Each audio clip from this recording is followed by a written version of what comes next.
Thomas Aquinas begins his philosophy with a very specific goal that sets him apart from many thinkers before and after him.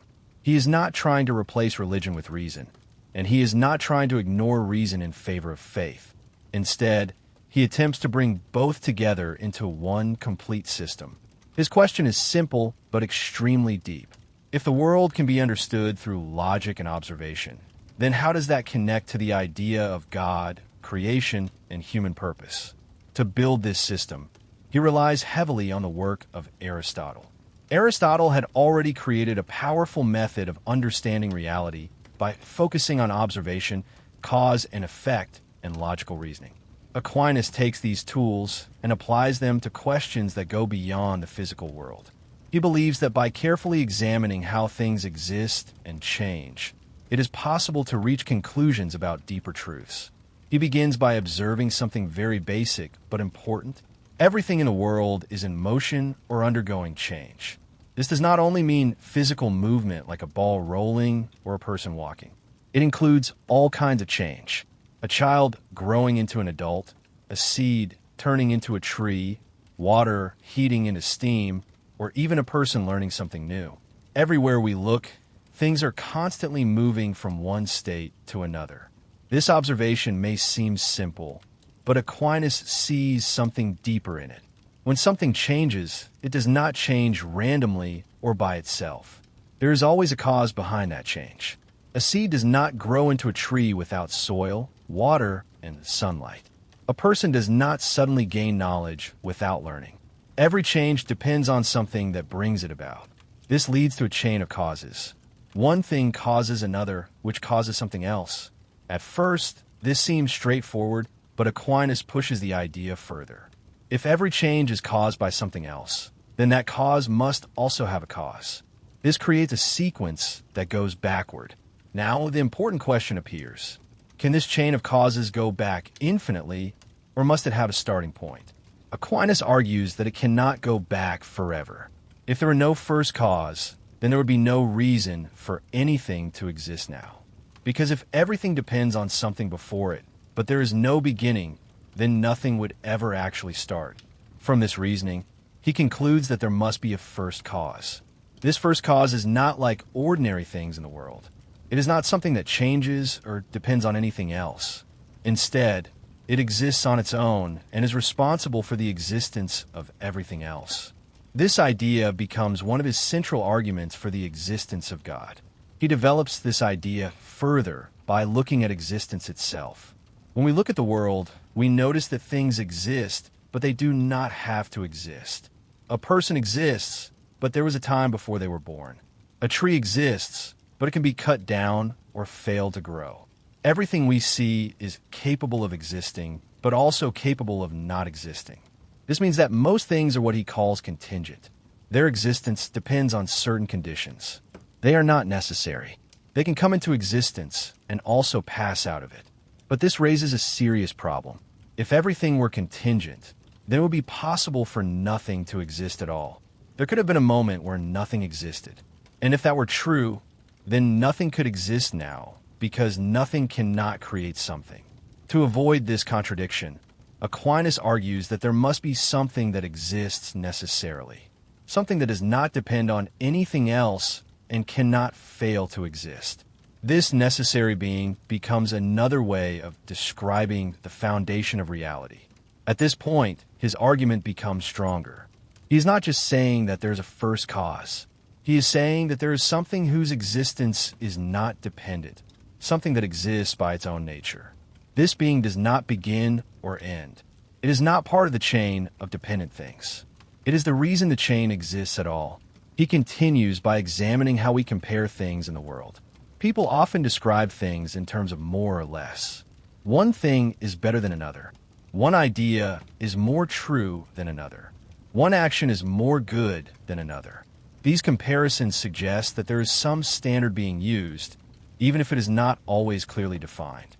For example, when we say something is more good, we are comparing it to a higher idea of goodness. This implies that there is a highest level of goodness that serves as a reference point. The same applies to truth, beauty, and other qualities. From this, Aquinas argues that there must be something that represents these qualities in their fullest form. Not just partially good or partially true, but completely and perfectly so. This highest level becomes another way of understanding the foundation of reality. He also looks at the natural world and notices that it follows consistent patterns. Even things that do not have intelligence, like plants or natural elements, behave in predictable ways. They move towards certain outcomes. For example, plants grow toward light, and natural systems maintain balance in ways that are not random. This suggests that there is some form of order in the world. Things are not acting randomly. They are directed toward certain results. But if something does not have intelligence, it cannot direct itself toward a goal on its own. From this, Aquinas argues that there must be some underlying principle or intelligence that explains this order, not necessarily in a visible or direct way, but as a deeper structure that allows consistent patterns to exist. All of these ideas come together into what are known as his 5 ways. They are not separate arguments with different conclusions. They are different approaches that all point to the same idea. By examining motion, cause, existence, degrees of perfection, and order, he built a logical path toward a single foundation of reality. For Aquinas, this foundation is what people call God. But his approach is important. He is not starting with belief and trying to defend it. He is starting with observation and reasoning, and showing that these lead toward the idea of a necessary, uncaused, and ordered source of existence. However, this is only the beginning of his philosophy. Proving that such a being exists is not the final goal. The more important question is what this means for human life. If reality has a structure, if existence has a source, then human beings are part of that structure. Their actions are not random. Their understanding of right and wrong is not arbitrary. Their purpose is not meaningless. This leads Aquinas to move from questions about existence to questions about knowledge. How do humans come to know truth? Can they rely on their senses, or do they need something more? How does reason work, and what are its limits? He also begins to explore morality. If there is an order in the universe, then human behavior must fit into that order in some way. Actions are not simply good or bad based on opinion. There must be a deeper standard that defines what is right. At the same time, he looks at the purpose of human life. If everything in nature has a direction or goal, then human life must also have a purpose. Understanding this purpose becomes essential to understanding how a person should live. Through all of this, his philosophy begins to expand from the structure of a universe to the structure of human existence. What started as an investigation into motion and cause becomes a complete system that connects reality, knowledge, morality, and purpose into one unified understanding. And as this system develops further, the focus begins to shift from proving that a foundation exists to understanding how human beings can know truth, live correctly, and move toward their ultimate purpose within that structure.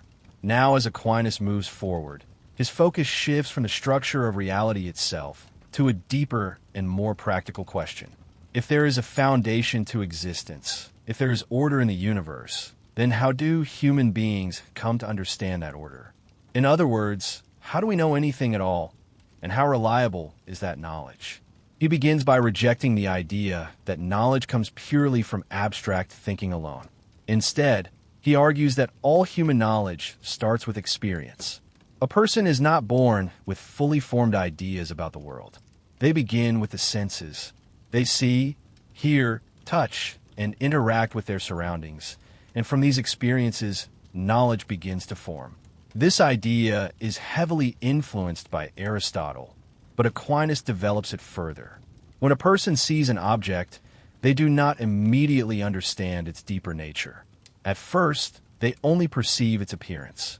Over time, the mind begins to process these sensory experiences and extract patterns, meanings, and general ideas. For example, a person may see many different trees.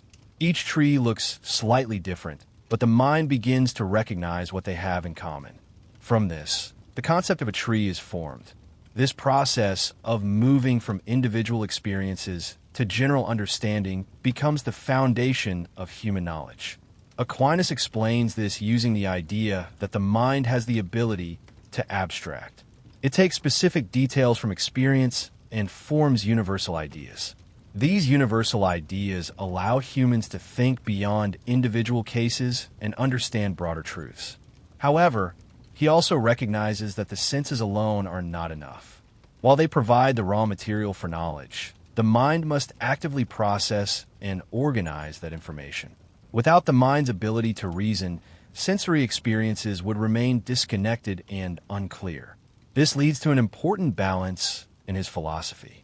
Knowledge requires both experience and reason. Experience provides the data, and reason organizes and understands it. Neither can function properly without the other. At the same time, Aquinas acknowledges that human knowledge has limits. Because it begins with the senses, it is always connected to the physical world. This means that certain truths, especially those related to the nature of God, cannot be fully understood through reason alone. This is where he introduces the relationship between reason and faith. For Aquinas, these two are not in conflict. Instead, they work together. Reason can lead a person to certain truths about existence, such as the idea that there must be a first cause or a necessary being. But there are deeper truths that go beyond what human reason can fully grasp. Faith, in this context, is not blind belief.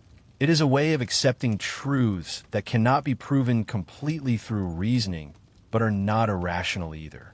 These truths do not contradict reason, but they go beyond its limits.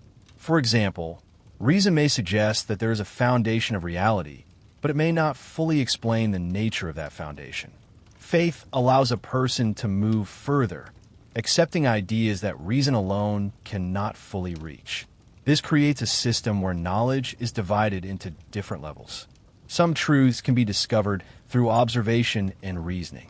Others require faith, but both are part of a single structure of understanding. From here, Aquinas moves into a deeper exploration of truth itself. What does it mean for something to be true? He defines truth as the agreement between the mind and reality. When the mind correctly understands something as it actually is, that is truth. This may seem simple, but it has important consequences. It means that truth is not something created by individuals. It is not based on opinion or preference. Instead, it exists independently, and the role of the mind is to recognize it. This view of truth leads to a strong emphasis on objective reality. The world exists in a certain way, and human beings must align their understanding with that reality. Mistakes happen when the mind fails to accurately reflect what is actually there. At the same time, this raises another question. If truth exists independently, then where does it ultimately come from? Aquinas connects truth to the foundation of reality itself. If everything depends on a necessary being, then truth must also be grounded in that same source. In this way, truth is not just a feature of human thought. It is part of the structure of existence. Understanding truth becomes a way of aligning the human mind with the deeper reality that underlies everything. This idea begins to connect knowledge with purpose. If humans are capable of knowing truth, then this ability must have a role within the larger structure of existence. Knowledge is not random. It serves a purpose in helping individuals understand their place in the world. From here, Aquinas moves toward the question of human nature. What kind of beings are humans, and what makes them different from other forms of life? He argues that humans are unique because they possess both a physical body and a rational mind. The body connects humans to the physical world, while the mind allows them to think, reason, and understand. This combination creates a being that is capable of both experiencing the world and reflecting on it. Because of this, human life is not limited to basic survival. Humans are capable of seeking truth, making decisions, and directing their actions towards certain goals. This introduces the idea that human beings have a purpose that goes beyond simple existence. Aquinas begins to explore this purpose by looking at how humans act. Every action is directed towards some kind of goal. People do things because they're trying to achieve something, whether it's pleasure, success, knowledge, or something else. This leads to the idea that there must be a highest goal, something that all other goals ultimately point toward. If there were no final goal, then human actions would have no clear direction. They would be scattered and meaningless. He argues that this highest goal is not something temporary or limited. It must be something complete and fulfilling, something that satisfies the deepest desires of human nature. This idea begins to move his philosophy toward ethics and the question of how a person should live. At this stage, the structure becomes clearer. Reality has a foundation. Humans can know that reality through a combination of experience and reason.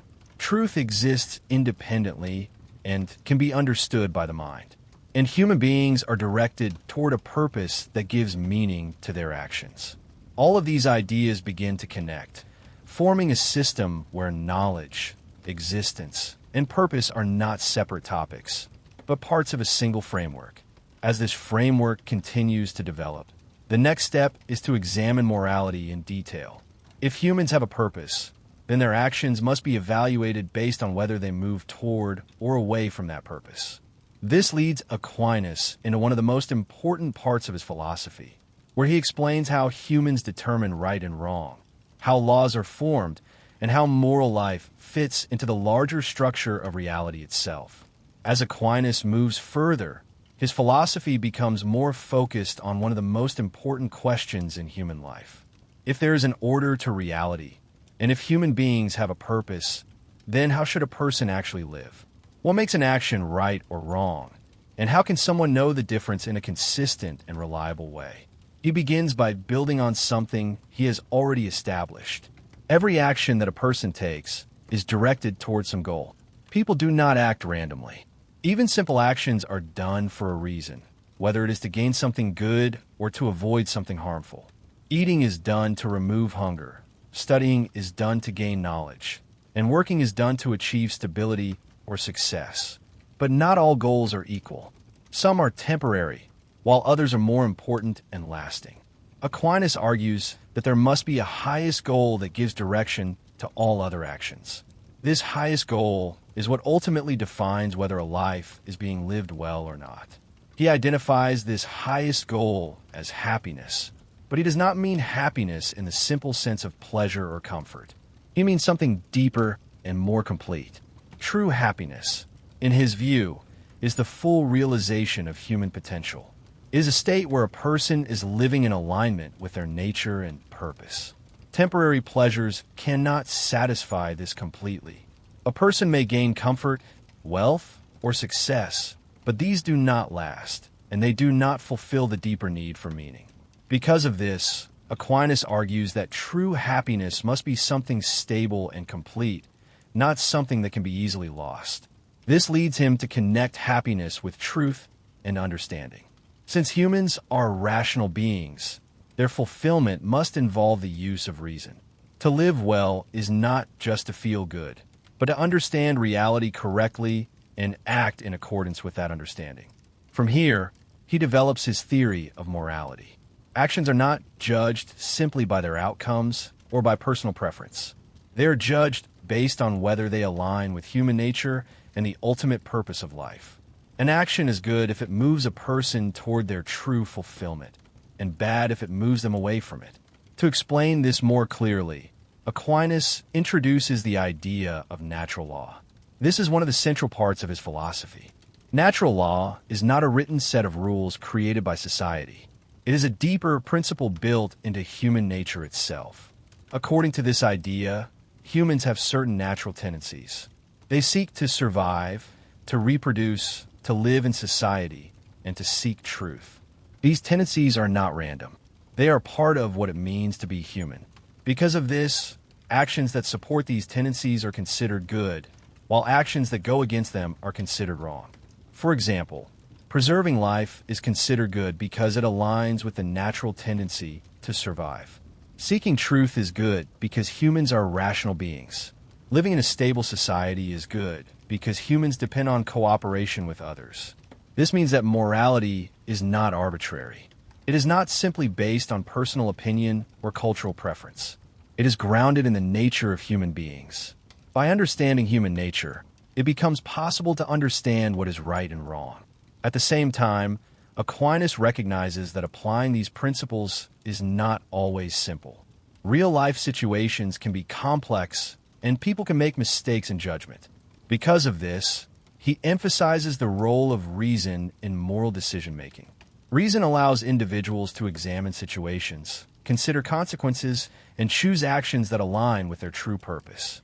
Without reason, people may act based on impulse or emotion, which can lead them away from what is truly good. This brings him to the concept of virtue. Virtues are habits or qualities that help a person act in the right way consistently. They are not one-time actions, but stable patterns of behavior that develop over time. For example, courage is not just a single act of bravery. It is the habit of facing difficulty in the right way. Temperance is the habit of controlling desires and avoiding excess. Justice is the habit of treating others fairly. These virtues help guide human behavior. Instead of relying on constant decision-making in every situation, a person with strong virtues naturally tends to act in the right way. Their character becomes aligned with their purpose. Aquinas divides virtues into different types. Some are natural and can be developed through practice and experience. Others are higher and relate to a person's relationship with the ultimate foundation of reality. These higher virtues go beyond what human effort alone can achieve. At this point, his philosophy begins to connect morality with something even larger. If the ultimate goal of human life is complete fulfillment, and if that fulfillment is connected to the foundation of reality, then moral life is not just about following rules. It is about moving toward that ultimate goal. This gives morality a deeper meaning. It is not just about avoiding wrong actions or following social expectations. It is about shaping one's life in a way that leads to true fulfillment. He also examines the role of laws in society. While natural law exists as a universal principle, human societies create their own laws to maintain order. These laws are necessary because not everyone will always act according to reason. However, for a law to be truly just, it must align with natural law.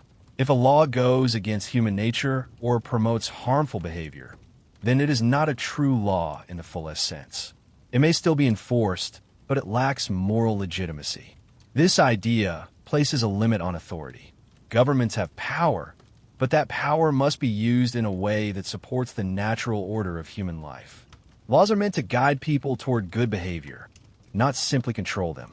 Another important aspect of his moral philosophy is intention. It is not enough to look only at the outcome of an action.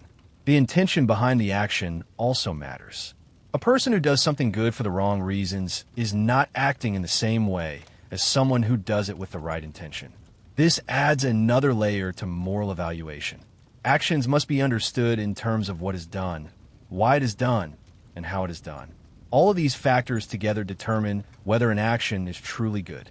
As this system develops, it becomes clear that Aquinas is building a complete framework for understanding human life. It begins with the structure of reality, moves through knowledge and truth, and arrives at a detailed explanation of morality and purpose. Everything is connected. The way the world exists, the way humans understand it, and the way they act within it are all part of a single system. And as this system reaches its final stage, the focus turns toward the ultimate question that lies at the center of everything he has built. If human life has a purpose, and if that purpose is connected to the foundation of reality, then what is the final goal that all of this is leading toward? And what does it mean to fully achieve it? As Aquinas brings his philosophy to its final stage, everything he has built begins to point toward one central conclusion. If reality has a foundation, if truth can be known, and if human actions can be judged as right or wrong, then all of this must lead somewhere. It cannot simply exist without a final direction.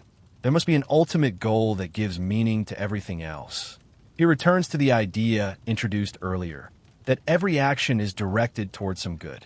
People act because they're seeking something they believe will fulfill them. But most of the things people pursue do not fully satisfy them. Wealth can be lost. Pleasure fades. Power is unstable. Even knowledge, while important, does not completely fulfill the human desire for meaning. This leads to an important realization.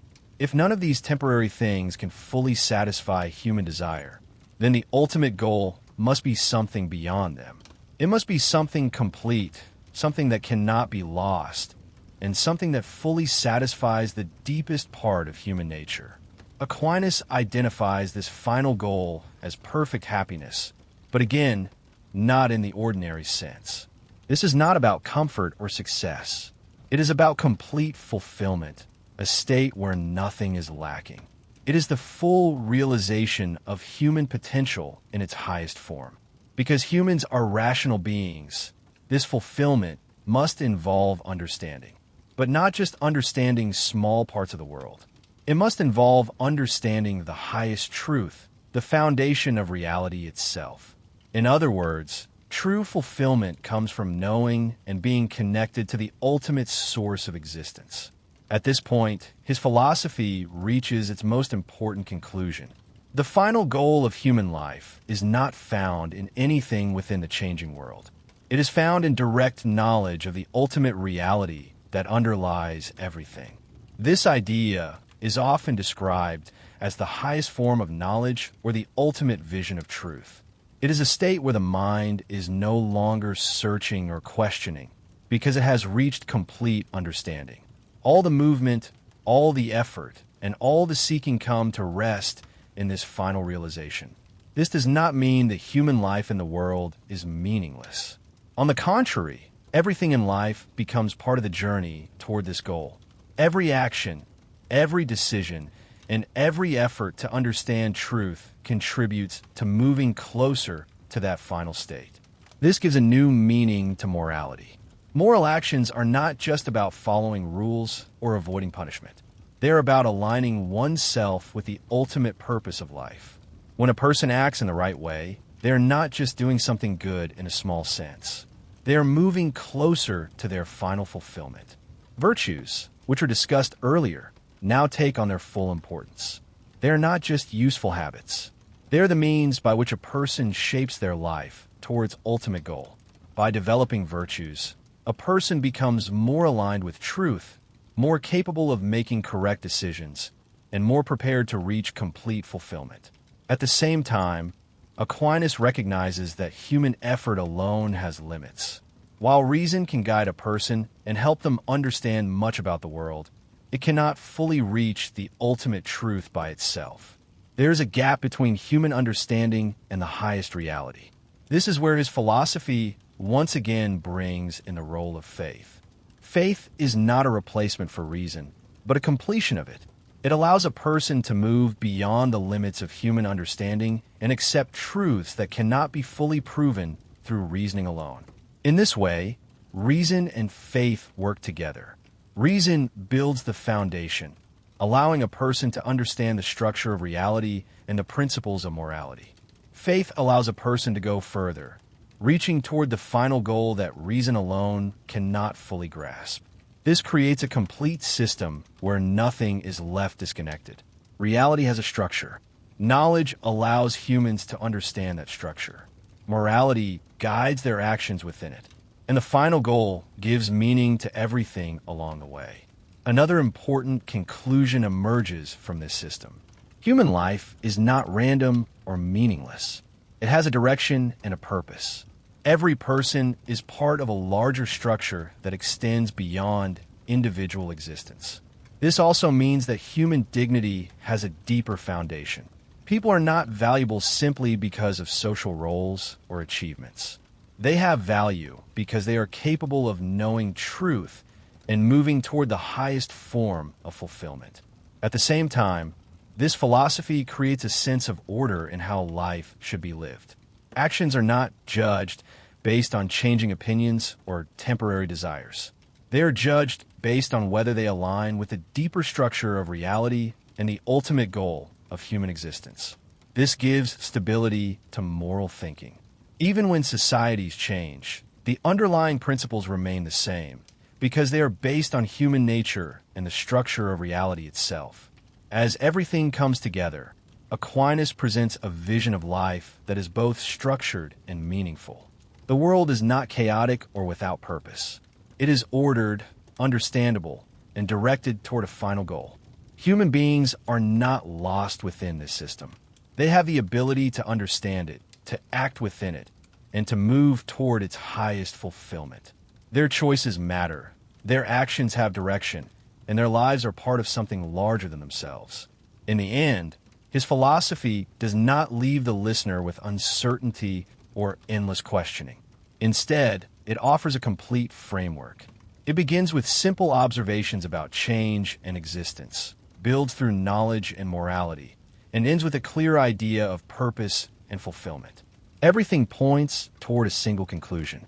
Life is not just something that happens.